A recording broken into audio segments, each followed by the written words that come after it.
I think this project has been doomed from the start. I think it has been run badly. And I think now we're clutching at straws. The price is going to go up and up. And a new Treasury Minister is calling for a dramatic rethink of High Speed 2 rail project. Is it too late for a U-turn? They've already spent £65 million. Well, that voice you heard was Cheryl Gillen, who was the Secretary of State for Wales until she was sacked in the reshuffle. She is a leading opponent of the high-speed rail link, not least because it's going to cut right through her constituency. Well, imagine the surprise of the Prime Minister and the Chancellor of the Exchequer and the Transport Secretary when they look at today's front page of the Daily Telegraph. Headline, Treasury Minister's battle to scrap HS2. David Cameron's new Treasury Minister has called for a, quote, dramatic rethink. Andrea Leadsom has warned that the £50 billion scheme does not represent value for taxpayers' money. She says the economic case of the rail line was questionable and deteriorating, and she said she promises to fight against it.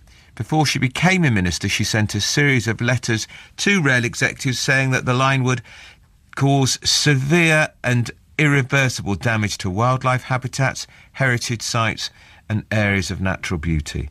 But her warning over the economic justification for the project will be particularly damaging, coming from a Treasury Minister widely respected for her economic expertise, and she's only been in the government a matter of weeks. She took her job in the Treasury when Sajid Javid was promoted to the Cabinet to replace Maria Miller. Do you remember Maria Miller? She was the Cabinet Minister who forgot about her expenses and had to repay £6,000. So here's the question. Is this woman right? Should we call a halt to this project? It's probably one of the biggest infrastructure projects that this country's ever seen. £50 billion, and it would cost more than that. You know that. There's still time to stop it. They've spent £65 million. Last week I reported in my newspaper, the Daily Mail, that the Transport Secretary has just hired 8 advisors at a cost of £35,000 each. Well, if it's scrapped after the election, they won't be long for that job. Do you think it should be scrapped right now? Well, let's talk to two people with very differing views on this. For HS2 is Geoff Inskip. He's the Chief Executive of Centro, which is the Transport Authority for the West Midlands. And against is Richard Houghton from the HS2 Action Alliance. Geoff Inskip, if I can ask you first, what do you make of this surprising intervention by a Treasury Minister?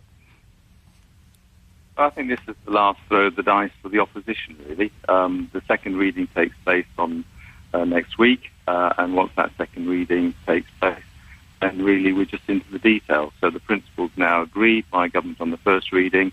This is the last vestiges of people trying to sort of say, let's try and stop it now. These people have always been against it, and despite the fact that there is an extremely strong case for high speed 2 in terms of the capacity we need on the railways and in terms of the economic rebalancing the economy that it will bring, these arguments, there are some people who just don't want to listen to those arguments and rather focus on the negatives rather than the very big positives the project will bring the UK economy. So the big positive is we get to Birmingham 25 minutes quicker?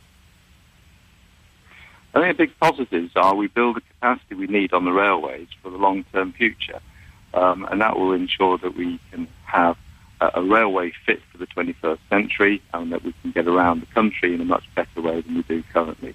We've had a very big success on our railways. We carry huge amounts of people on the railway, and we are absolutely now choking with capacity problems all over the network. And that's set to grow as a bigger problem as we go forward. And, you know, what we do know is congestion costs money.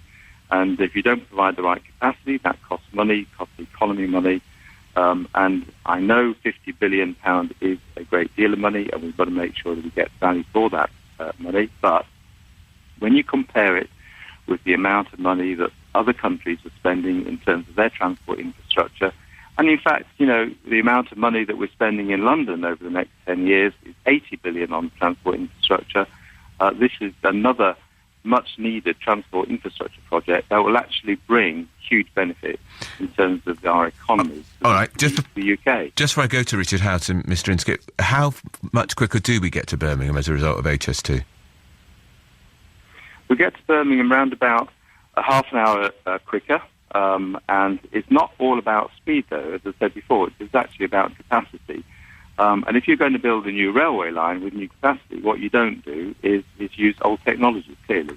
Okay. What you do is use the most modern technology you can. So 21st century technology needed. Richard Houghton, from the HS2 Action Alliance, you've got your head buried in the sand. You're like an ostrich. Progress has to happen. If people like you had been around 100 years ago, we would never have had the railway in the first place. Of course not. No, it's an interesting little mantra, but it's not true, unfortunately. I mean, from our point of view, it's great news to see that at least some of the ministers are being honest and saying that in this case the Emperor really has no clothes on. Unfortunately, HS2 is a huge vanity project, and it becomes clear when you understand it's based on 4 big HS2 lies. The capacity argument, which is the latest of 4 that's been tuned out because it's been proved not to be green, the Green Party don't support it. The nonsense of the speed has been shown because it relied on people not working on trains, which of course we all know we do. What, so it's not going to get to 30 minutes to Birmingham It is, quicker? but there's no real benefits on that when you look at the economic benefits. The wider economic benefits were so poor that the government had to throw £250,000 at KPMG to come up with a different report, which was then widely ridiculed because they had to change the methodologies from the DFT approach. And the capacity one is just not true. The government's own figures, we had ones out this week, show that intercity travel is flatlining. The big growth is in short commuter journeys, growing at about 5 to 6%. 80% of journeys in the UK are under 30 miles on trains. So the West Coast Main Line, London to Birmingham, at peak is at 55% capacity. That's the government's figures, not ours. If you're going into Leeds, Manchester, Paddington, London Bridge, you've got trains running at over 90% capacity today. Now, let's think about it. HS2 doesn't stop between London and Birmingham, so it's not going to help those commuter routes. If the second phase is built, and let's remember the hybrid bill on Monday is only for phase 1, it'll only open up 1 or 2 train paths, so extra trains into Leeds and Manchester. It really is, frankly, built on sand, and you only have to see how the government has tried to stop people finding out the truth to see how desperate they are. You know, they refused to release the capacity figures for the West Coast Main Line till we took them to court. They used a veto last used for the Iraq War to stop the publication of the Major Projects Authority because it demonstrated that the organisation was in free fall and the budget was out of control. They don't mention that Euston is going to go to a weekend service for 8 to 10 years while they're building this and will lose 5 platforms permanently. It simply isn't true that HS2 is the only solution to our problem. And lastly, I'd say, of course we must invest in infrastructure, but all of the previous reports before this little project got political support from people like Lord Adonis and George Osborne had said you need to build the intra-regional infrastructure in the north and into Scotland before you connect any of those towns and cities to London, which, as we know, is an international city. It's not a UK city. It's 8-9 times bigger than Birmingham. It is going to suck all of the brightest and best into London, and it is going to mean that you can close down your regional offices, you can get there quicker. And anybody who thinks that HS2 is going to rebalance the economy is sadly mistaken. Geoff Inskip, respond to some of that if you wouldn't mind. Yeah. Well, I have to say that if we had always some time ago about the Jubilee line in London, if you recall, many years ago when people sort of said, "Oh, what a waste of money, never be built," and look at it now, what a fabulous thing it was to build. We had the same argument. It's closed down most weekends. Hang on, it's closed down most weekends for repairs. But you know, and it's only been built 5 minutes. It's only been built 5 minutes. You wouldn't have Docklands now, would you? Being hugely successful. It was privately built. The London economy being really being forced to create this transport infrastructure around London is much needed. Nobody actually argues about that.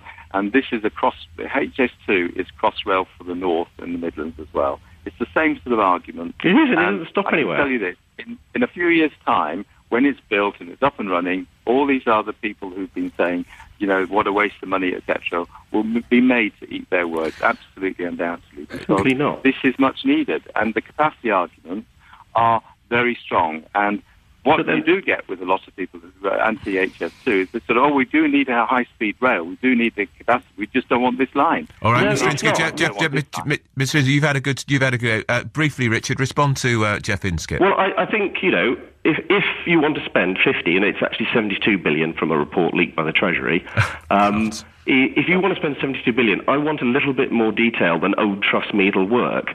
And the capacity arguments aren't strong. Your own figures show that you're about to put in another line alongside the least busy intercity line in the UK. Why would you do that? And why would you connect Birmingham, Manchester and Leeds to London, which is growing so much faster, and by the way, by your own reports, is going to be the biggest beneficiary, both in terms of jobs and economic growth from HS2. It simply makes no sense. All right. Gentlemen, I've got to end it there. That's Geoff Inskip, who's the Chief Executive of Centro. That's the Transport Authority for the West Midlands. He's in favour. Against Richard Houghton from the HS2 Action Alliance. £50 billion. Richard Houghton says it'll be £72 billion. Do you know what I think? It'll be a disaster, because governments are useless at major capital build projects, whether it's an IT system or a rail system. And I know Geoff Inskip talked proudly of the Jubilee line. That's the shiny new silver London Underground service. Most weekends, it's closed completely for maintenance and repair. So why didn't they get it right the first time? I have absolutely no confidence in any government, Conservative, Liberal or Labour, in taking a project of this magnitude forward and delivering it on time or in budget.